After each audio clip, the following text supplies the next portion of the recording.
Histoires africaines, ce jour va à travers son récit oral vous parler d'un homme exceptionnel, grand penseur, savant, théologien, homme politique, maître soufi sénégalais, calife de la confrérie Tijaniya, un des pères du panafricanisme et grande figure emblématique de l'islam.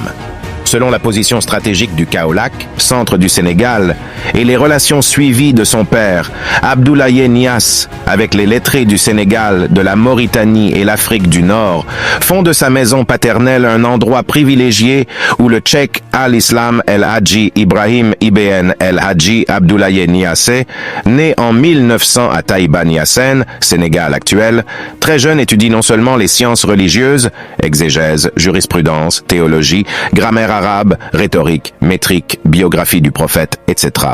Mais également acquiert un goût prononcé pour le mysticisme musulman.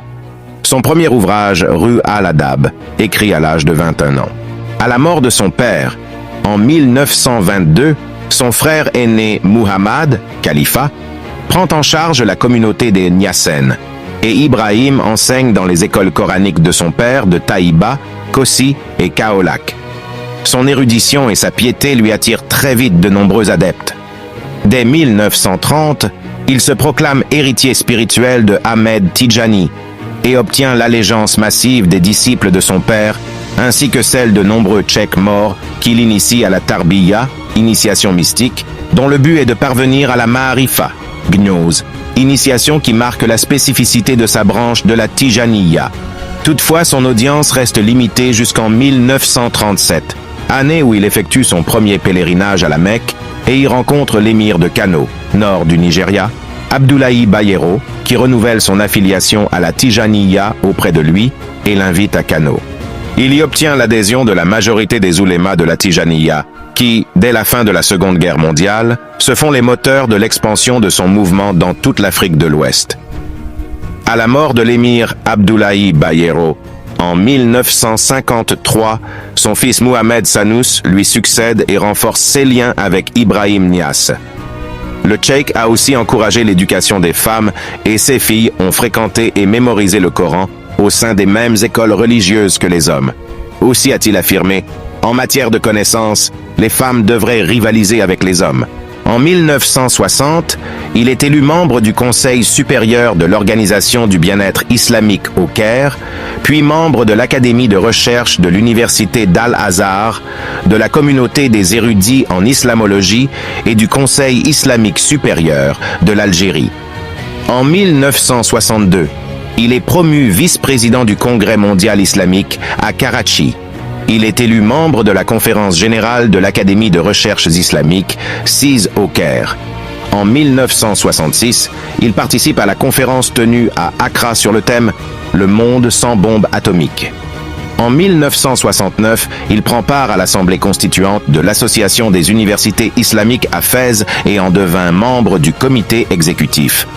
En 1971, l'université Al-Azhar lui attribue le titre de Cheikh al-Islam, guide de l'islam. Il fut par ailleurs le premier noir africain à présider la prière dans la prestigieuse mosquée d'Al-Azhar.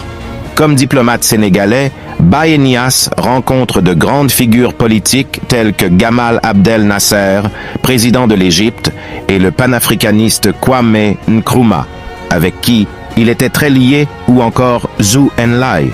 Baye Niasse défendait la cause africaine sur les plus grandes tribunes du pays. C'est en fait une renommée résultant de vastes connaissances religieuses, historiques, culturelles, scientifiques, philosophiques, etc. Baye Niasse s'est ainsi fait remarquer à l'occasion de tous ses voyages dans divers pays comme le Nigeria, l'Arabie Saoudite, la Chine, le Ghana, le Maroc, l'Égypte, la France, l'Angleterre, la Belgique, l'Indonésie, le Pakistan, etc.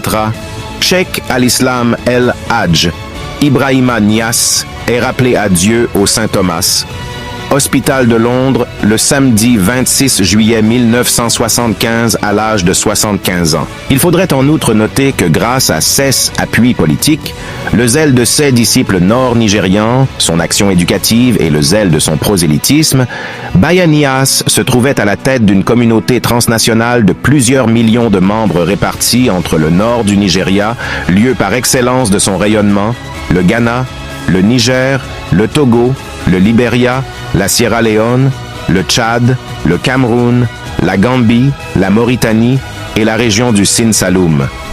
Au-delà de l'Afrique, de nos jours, on retrouve ce mouvement aux États-Unis, en Asie, mais aussi dans les pays du Golfe. Pour d'autres histoires africaines, abonne-toi.